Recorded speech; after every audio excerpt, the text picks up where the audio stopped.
주님, 오늘 저희들이 말씀 앞에 섰습니다. 함께 하시고 말씀을 통해서 주의 뜻을 깨닫게 하여 주시옵소서. 예수 그리스도의 이름으로 기도합니다. SBS 방송국에서 하는 K-POP 스타라는 프로그램 아시나요? 거기 텍사스 댈러스에서 이제 이성은이라는 조그만 여자애가 나와서 기타를 들고 와서 아주 난리를 쳤던 적이 있어요. 기억하세요? 그 친구가 이제 제가 사는 동네에 살아요. 그건 제 교회에 나가는데 머리를 꼭 청학동에서 온 것처럼 하고 오니까 사람들이 그러더랍니다. 야, 니네 동네는 말 타고 댕기고 토끼 기르고 소 기르고 그러냐. 전에는 그랬어요. 전에는 텍사스가 정말 광야였습니다. 사막이었어요. 지금은 그렇지가 않아요. 지금은 굉장히 큰 도시입니다.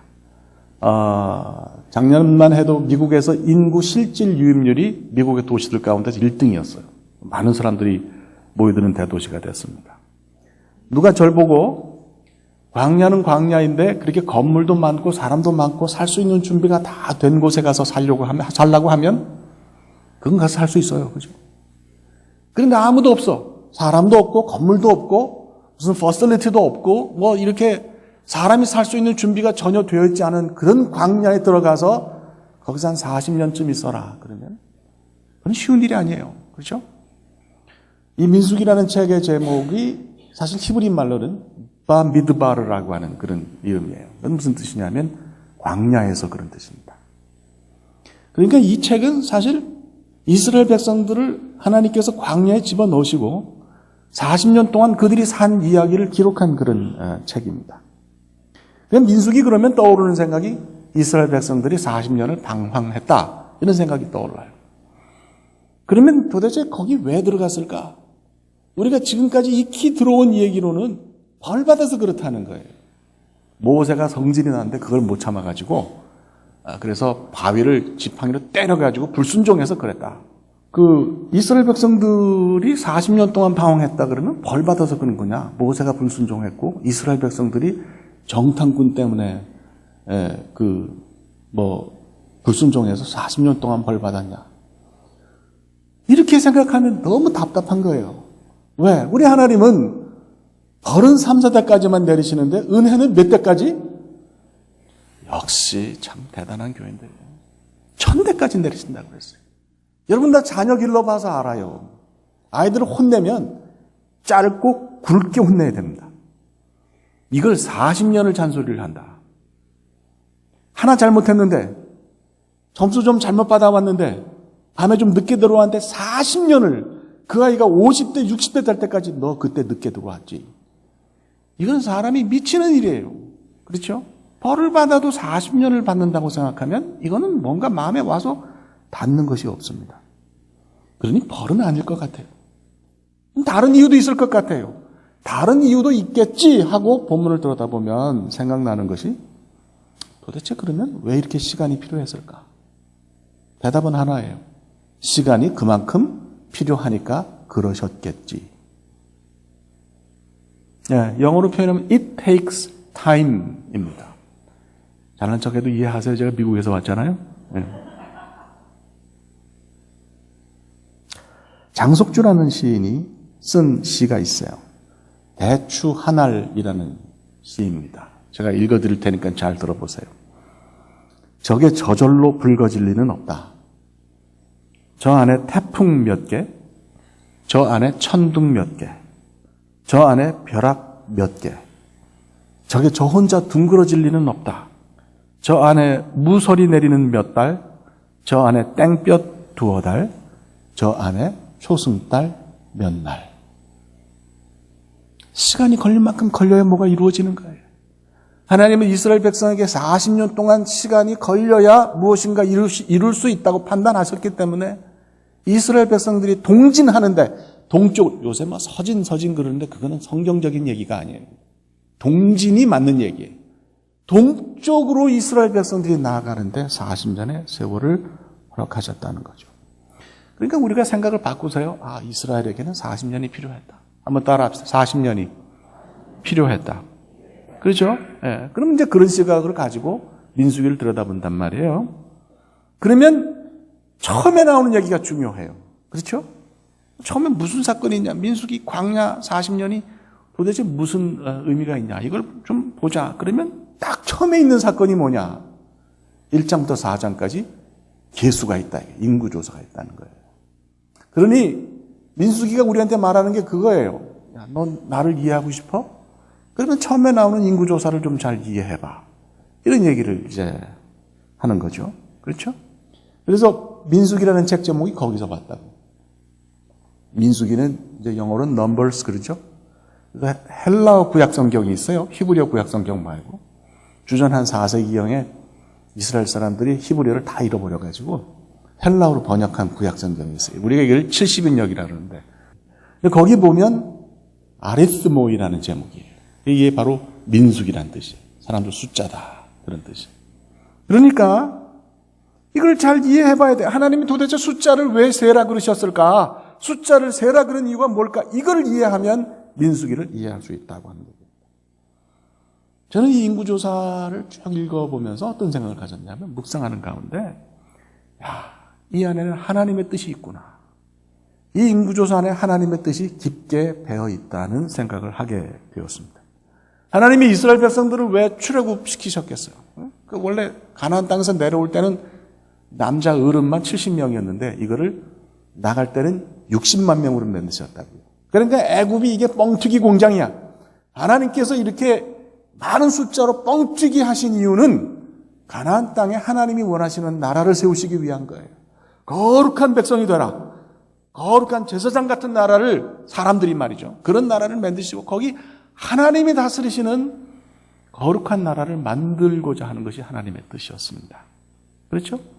이런 뜻이 하나님의 뜻인데 이 뜻이 바로 인구조사에 배어 있다고 하는 그런 얘기입니다. 여러분에게 하나 물어볼까요?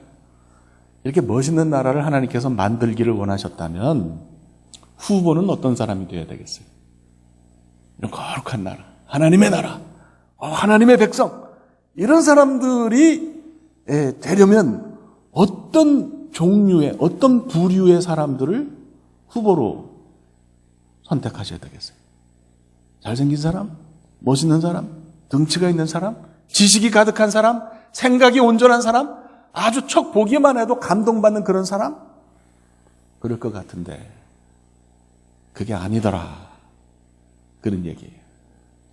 430년 동안 애굽에서 노예로 찌들 대로 찌든 오합지졸 같은 이스라엘을 그 거룩한 나라, 하나님 나라의 백성의 후보로 선택하셨다. 하나님의 꿈의 대상은 바로 이렇게 못난, 부족한, 가진 것이 없는, 갖춘 것이 없는 이스라엘 백성이었다고 하는 그런 얘기입니다. 이 사람들이 노예 생활을 마감한 지 얼마나 됐을까요? 1절에 답이 있어요. 이게 인구조사를 기어 나온 지, 죄송합니다. 이렇게 표현해서. 기어 나온 지 몇 년 만에 했다고 그래요. 둘째 해니까 몇 년이에요? 예, 2년이잖아요. 이거 1년 됐잖아요. 그죠? 몇째 딸이라고 그래요? 둘째 딸이라고 그러잖아요. 그럼 1년 더하기 한 달은 몇 달이에요? 산수를 잘 하시는 분들이 있어요. 대답 안 하시는 분들은 뭘 그런 걸 물어보냐 유치하게 그러시는 거예요. 13달 됐어요. 노예 생활을 마감한 지 13달 됐어요. 그러면 노예물이 10달 안에 싹 하고 빠졌겠습니까? 그렇지가 않아요. 제가 신대원을 졸업하고 조 목사님은 빛과 소금에 가셔서 일을 하셨는데 그때 신대원 동기니까 우리가 저는 군목으로 갔어요. 그래서 단기로 3년 9개월을 근무를 했는데 제대를 하고 나서요 전화 받을 때 군대물이 빠지는데 10년 걸렸습니다. 전화만 걸면 네 알겠습니다. 그러고 끊으니까 교인들이 도대체 왜 목사님은 그렇게 딱딱하게 전화를 받냐 그래요. 생각해보니까 군대물이 덜 빠진 거예요. 이게 빠지는데 10년이 걸렸어요. 그런데 10달 만에 430년짜리 노예물이 빠진다?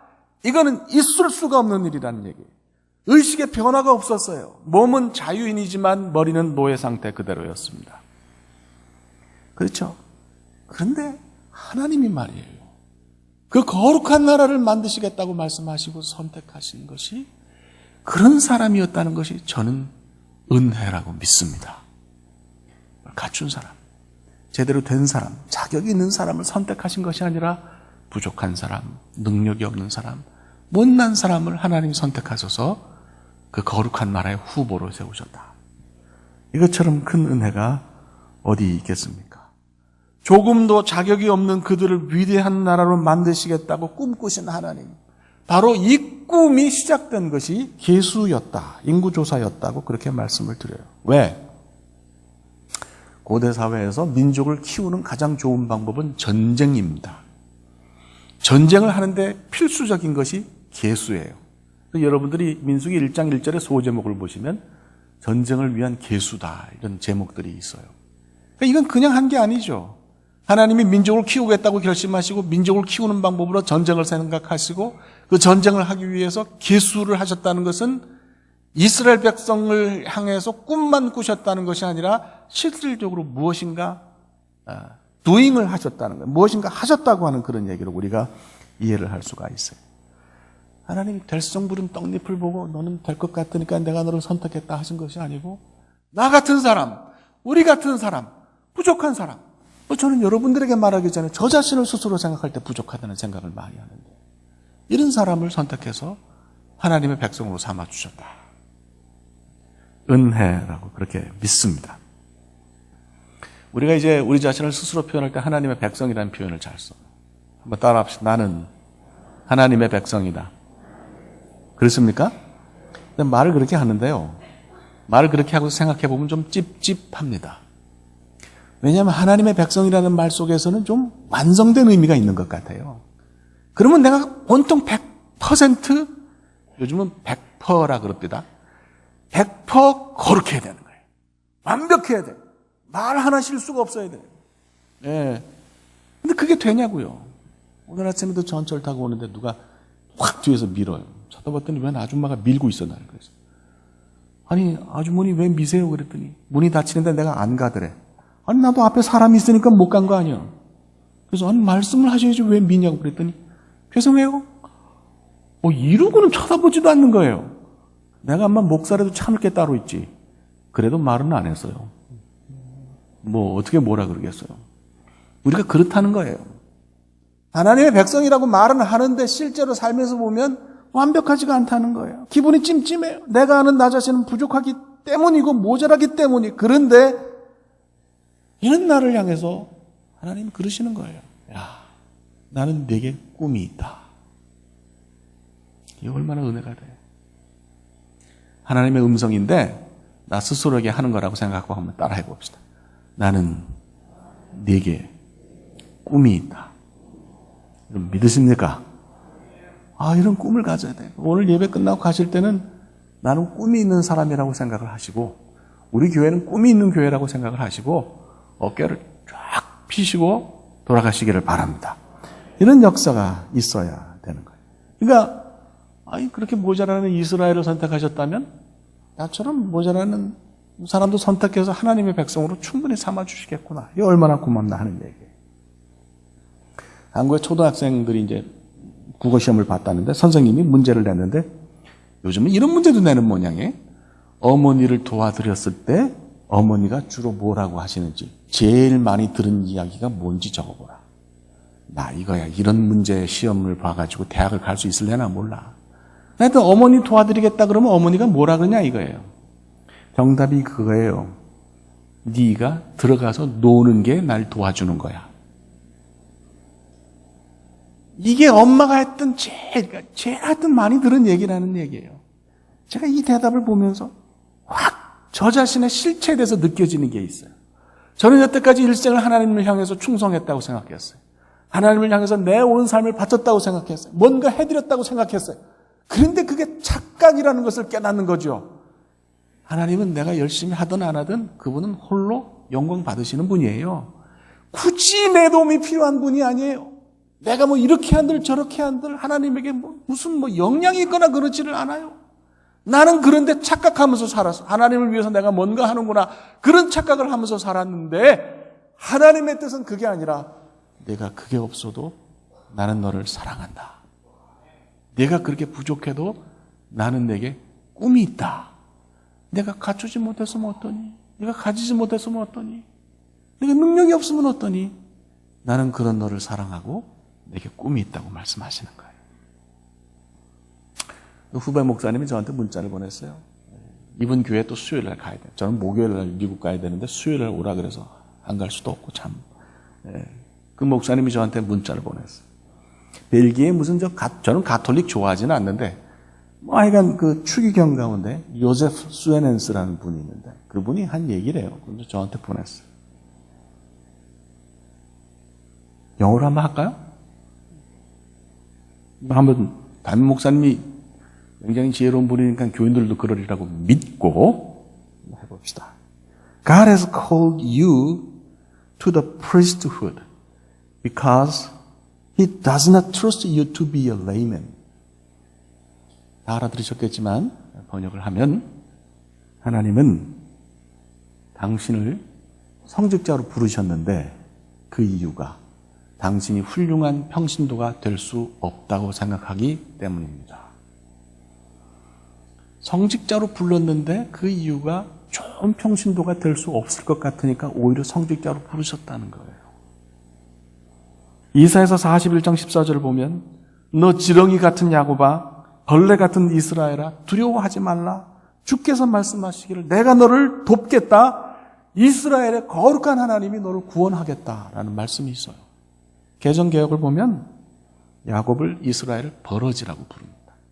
버러지 같은 이스라엘아 내가 너를 사랑한다. 버러지 같은 이스라엘아 내가 너를 구원하겠다고 하나님께서 말씀하는 것을 믿으시기를 바랍니다. 이스라엘은 버러지였어요. 자경미달이었어요. 내버려두면 거룩한 백성은커녕 주변에 있는 다른 민족들보다 훨씬 못할 수 있는 그런 나라인데 하나님이 거룩한 나라의 후보로 선택하시고 그들을 통해서 꿈을 꾸시는 거예요. 부족하면 어떻습니까? 괜찮아요. 능력이 없으면 어떻습니까? 괜찮아요. 하나님이 우리에게 꿈이 있다고 말씀하시는 것을 오늘 믿으시기를 축복합니다. 근데 이제 좀 더 깊이 생각을 해보자고요. 아무리 그래도 현실 속 내 모습은 자기가 제일 잘 알잖아요. 그죠? 이런 얘기를 들으면 이제 힘이 되는데 돌아갈 때 생각해보면 아유 그건 설교고 내 원래 모습을 생각해보면 좀 한심하네. 이런 생각이 들 때가 있다는 거예요. 그러면 제가 여러분을 다시 한번 설득할게요. 다른 각도에서 좀 들여다보자고요. 이스라엘의 한심해 보이는 모습이 현재형인데 그는 완성된 모습이 아니라 진행형이다. 이렇게 생각하시면 어떻겠습니까? 인구조사는 왜 했겠어요? 간단합니다. 전쟁을 해야 되는데 사람이 너무 많아서 세지 않으면 모르니까 쉬어보라 그런 거예요. 사람이 너무 많으니까. 그거 왜 많아졌어요? 처음에 장정만 70만인데 70명인데 나중에 몇 명이 됐다고 그랬습니까? 몇 명? 장정만 60만이라고 그러잖아요. 그죠? 예. 이게 왜 이렇게 많아졌냐는 거예요. 이유가 딱 하나예요. 하나님이 약속하셨어요. 창세기 12장부터 15장을 보면 아들도 없는 그 아브라함에게 하나님이 나타나셔가지고 야, 아들 줄게. 아들만 준다 그러신 게 아니에요. 내 후손을 하늘의 별처럼 많게 해줄게. 하나님이 언약을 하셨어요. 언약의 핵심이 두 개. 하나는 땅이고 하나는 후손이에요. 땅은 가나안을 줄 텐데 그건 뭐 있는 거니까. 그런데 아들은 이삭이 나오기도 전이거든요. 그런데 후손을 하늘의 별처럼 많게 해주겠다고 약속하셨어요. 그런데 이제 출애굽할 때 이스라엘 백성 숫자를 세어보니까 장정만 60만이더라. 아녀자들, 부녀자들 다 합치면 200만 명이 넘는 숫자로 하나님께서 크게 만드셨더라. 이스라엘 백성은 지금 하나님의 언약의 성취를 따라서 가고 있는, 진행하는 가운데 있는 거예요. 그죠? 진행 중에 있으면 그건 뭐 그렇게 밸런스가 잡혀 보이질 않아요. 제가 키 얘기하면 조 목사님이 안 좋아해요. 그래도 뭐 어떡하겠어요? 제가 키가 178cm인데 처음부터 이렇게 컸던 건 아닙니다. 제가 초등학교 다닐 때는, 그러니까 국민학교 다닐 때는 맨 앞에 섰어요. 키가 작아서. 중학교 들어가서 1년에 10cm씩 컸어요. 그래서 중학교 3년 동안 30cm를 컸어요. 그때 얼마나 먹었냐면 라면 서너 개 끓여서 거기 밥 3공기 말아서 먹고 나서 뒤돌아서면 배가 고파서 사과 10개 먹고, 저희 어머니의 고백입니다. 제 얘기가 아니고. 그렇게 제끼니까 키가 1년에 10cm씩 컸어요. 그 친구들이 그때 제 별명을 뭐라고 지어줬냐면 콩나물이라고 지었어요. 밤새 쑥쑥 큰다고 콩나물이라고 지었어요. 근데 그때 사진을 보면요, 제가 이렇게 지금처럼 멋있지를 않아요. 너무 비웃지 마세요 합니다. 쑥 잡아 당겨 놓기만 하고 삐쩍 말라가지고 어딘지 모르게 불균형해요. 어딘지 모르게 한 구석이 비어있는 그런 모습이에요. 왜 그렇습니까? 성장판이 닫히지를 않아서 그런 거예요. 아직도 진행형이어서 그런 거예요. 지금도 자라기 때문에 그런 거예요. 만약에 여러분의 삶의 성장판이 아직 닫히지 않았다면 모습이 조금 부족할 수도 있어요. 왜? 하나님의 언약이 진행 중이기 때문입니다. 여러분 그거 믿으십니까? 저는 아직 은퇴하려면 한 10여 년 남았는데 사실은 목사로 30년 살았으니까 이제는 은퇴해도 될 나이예요. 그래도 내일 은퇴해도 저는 여한이 없어요. 근데도 여전히 제 머릿속에 어떤 생각이 드느냐 하면 나는 아직도 진행 중이다. 하나님의 꿈은, 나를 향해서 가지고 있는 하나님의 꿈은 아직도 진행 중이라는 생각이 듭니다. 여러분 지금 어디쯤 서 계십니까? 아직도 애굽에서 노예 생활 하시는 분도 있으실 거고요. 광야에서 인구조사를 하시는 분도 있으실 거고, 진군을 해서 광야에서 막 다니시는 분도 있으실 거고, 가나안 땅에 들어가신 분도 있으실 거예요. 우리가 가나안 땅에 들어가지 못했다면 분명히 기억해야 될 것은 나는 현재 진행형이다. 하나님이 나에게 또는 우리에게 꿈이 있으시다. 믿으시기를 축복합니다. 한 가지 얘기만 더 할게요. 그럼 하나님은 실제로 이렇게 한심한 이스라엘을 어떻게 거룩한 나라를 만드셨냐? 그것도 계수예요. 제가 말씀드렸다시피 계수의 목적은 뭐라 그랬습니까? 전쟁이 있다 그랬어요. 그럼 질문을 던져봐야 되는 거죠. 이스라엘 백성들이 정말로 40년 동안 전쟁을 했냐? 대답은 어떻습니까? 딱 한 번 전쟁 비슷한 걸 했어요. 광야 초입에서 르비딤이라는 곳에서 곧장 가나안으로 들어가려고 아말렉과 전투를 한 적이 있습니다. 엄청나게 깨져가지고 호르마까지 도망갔어요.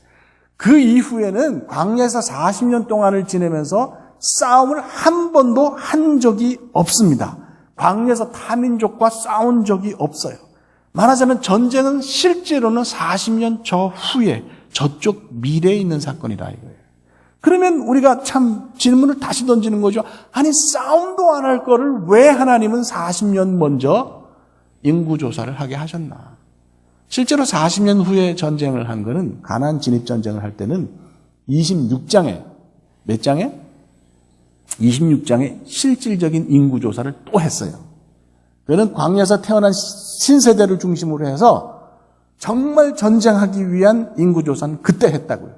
그러면 도대체 1장의 인구조사는 뭐냐라는 질문을 꼭 던져야 합니다. 저는 그렇게 생각해요.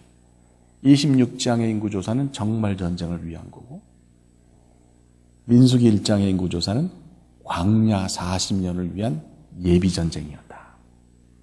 그걸 치르기 위해서 인구조사를 했다고 그렇게 생각합니다. 두 전쟁에는 차이가 있습니다. 가나안 진입전쟁이 다른 민족과의 전쟁이었다면 광야 40년 전쟁은 이스라엘이 스스로 자기와 싸운 전쟁이었어요.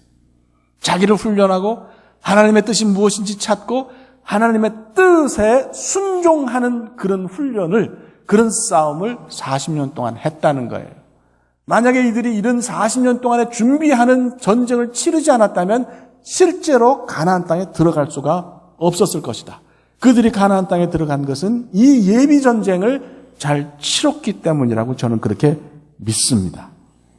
준비가 없으면 어떻게 거룩한 나라의 백성이 될 수 있겠어요? 이 준비는 필수적입니다. 40년 동안 이스라엘은 계수를 하고 전열을 가다듬고 하나님의 훈련이라는 전쟁 속으로 들어가는 거죠.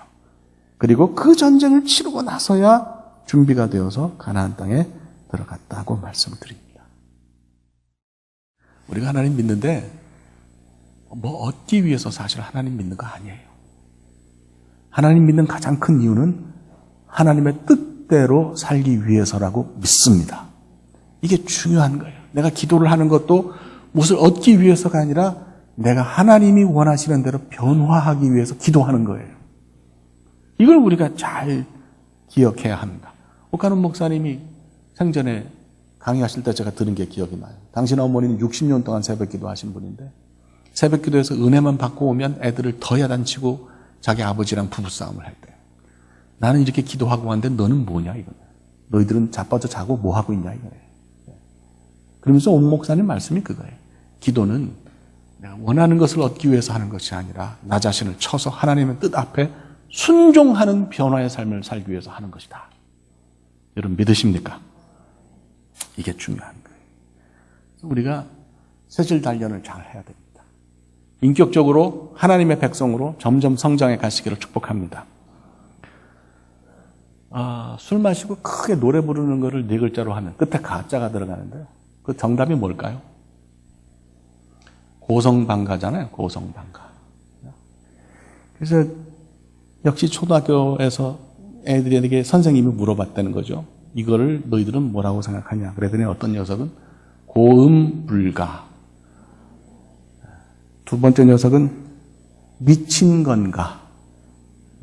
마지막 녀석이 히트야. 아빠인가. 인생이요. 제정신으로 살기 힘들어요. 참 힘든 게 인생이에요. 세상에 힘든 게 두 가지가 있대요. 내 생각을 남의 머릿속에 넣는 거, 남의 주머니에 있는 돈을 내 주머니에 넣는 거. 이게 어렵대요. 내 생각을 남의 머릿속에 집어넣는 사람은 선생님이고 남의 주머니에 있는 돈을 내 주머니에 가져오는 사람은 사장님이에요. 근데 이 두 가지를 다 하는 사람은 마누라라 그럽니다. 첫 번째를 하기 싫은 사람은 배우기 싫은 사람이고 두 번째를 하기 싫은 사람은 돈 벌기 싫은 사람인데 두 가지를 다 하기 싫은 사람은 살기 싫은 사람이랍니다. 마누라 말 잘 들어야 된다는 얘기죠. 남의 주머니에 있는 돈 가져오는 거 쉬운 거 아니에요. 제가 지금 목회하는 우리 교인들은 영어도 사실 1세들이 무슨 영어를 하겠어요. $1? $1? 오케이, 예스. 그리고선 물건 팔아요. 그런데 거기서 삽니다. 너무너무 힘들게 살아요. 여기서 사시는 여러분만큼 어쩌면 그 이상으로 힘들게 삽니다. 맨정신으로 살 수 있겠어요? 예? 술에 기대 살아도 누가 뭘 할 수 없는 인생이 우리들의 인생이에요. 여기는 그런 일이 아직 많지는 않지만 미국에서는 목사님들이 잡을 가지고 있는 분들도 있어요. 제가 사는 도시에서 한 목사님이 짜장면 집을 차렸어요. 그런데 주방장 하는 분도 교회 집사님이고 홀 서빙 하는 분도 교회 집사님이에요. 교회 기업이에요. 그분이 페이스북에 글을 올렸어요. 내가 직접 교인들처럼 나가서 현장에서 종종거리고 뛰어다니면서 돈을 벌어보니 예수 믿는 사람들은 팔자 좋은 사람들이나 한다는 말이 이해가 가더라. 때로는 너무 삶이 힘드니까 신앙이 짐처럼 여겨지는 때가 있어요. 이거를 좀 던지고 나면 오히려 시간이 많이 남고 재물이 남으니 내 마음대로 할 수 있겠다는 생각이 들 때도 솔직히 있습니다. 그런데 그게 정답이냐? 제가 오기 전에 집을 렌트를 해서 사는데요. 렌트비가 대빵 비싸요. 그래서 잔디를 또 깎아야 되는데 한 번 올 때마다 멕시칸들이 와서 깎아주는데 25불씩 줘야 돼요. 제 사령관께서 누군지 아시죠? 네. 그게 너무 아까우니까 저를 보고 잔디를 깎으라는 거예요. 나는 너무 연약해서 할 수 없다고 그러니까 자기가 하겠대. 그건 말이 좋아서 자기가 하는 거지 결국은 누구 보고 하라는 거예요? 저를 보고 하라는 거예요. 그래서 이런 때는 일단 말씀을 듣는 척을 해야 되거든요. 그래서 그 홈디포라고 그런 걸 파는데 이제 가서 이제 그 론모어 잔디 깎는 걸 보는데 250불짜리는요. 이 쇳덩어리를 제가 밀어야 가는 거예요. 낑낑 대고 밀어야 이게 움직이면서 잔디를 깎아요. 100불 더 주면 이놈이 자체 동력이 있어요. 덜렁덜렁 그러면서 지가 저를 끌고 가요. 저는 방향만 잡아주면 잔디를 깎을 수 있는 거예요. 그 100불 앞에서 아내가 고민을 하더니 다음에 또 오자. 그래서 안 샀어요. 할렐루야. 제가 돌아오면서 생각이 났어요. 신앙이라는 것이 때로는 내가 밀고 가야 하는 짐처럼 느껴질 때가 있다. 그런데 정말 중요한 것은 신앙이 우리의 짐이 아니고 내가 고난 가운데 있을 때, 내가 낙심 가운데 있을 때, 내가 부족함 가운데 있을 때 오히려 나를 끌고 가는 그런 동력이 되어야 하겠다. 그런 생각이 들었어요. 너무 돈 벌기 힘들고 살기 힘들어서 신앙을 팽개칠 것이 아니라 그런 고단함 가운데 있을 때에, 그런 눈물 흘림 가운데 있을 때에 하나님을 향한 신앙이 우리의 소망이 되어야 할 줄로 믿습니다. 그래서 그분의 뜻을 따라서 우리가 살아가고 그분의 뜻을 따라서 변화하는 싸움을 잘 할 때에 하나님의 꿈이 우리를 향해서 이루어질 것을 믿습니다. 기도합시다. 우리는 다 부족한 사람들인데 하나님께서 우리에게 힘을 주시고 능력을 주시고 나는 내게 꿈이 있다고 말씀하시는 것을 진심으로 감사합니다. 그 꿈을 이루어드리는 우리들이 되도록 축복하여 주시옵소서. 예수 그리스도의 이름으로 기도합니다. 아멘. 예수 그리스도의 은혜와 아버지 하나님의 놀랍고 크신 사랑과 성령 하나님, 우리를 늘 붙들어 주시고 인도하시는 귀한 역사가 이 귀한 교회와 사랑하는 성도들 위에 이제로부터 영원토록 함께 계시기를 간절히 축원하옵나이다.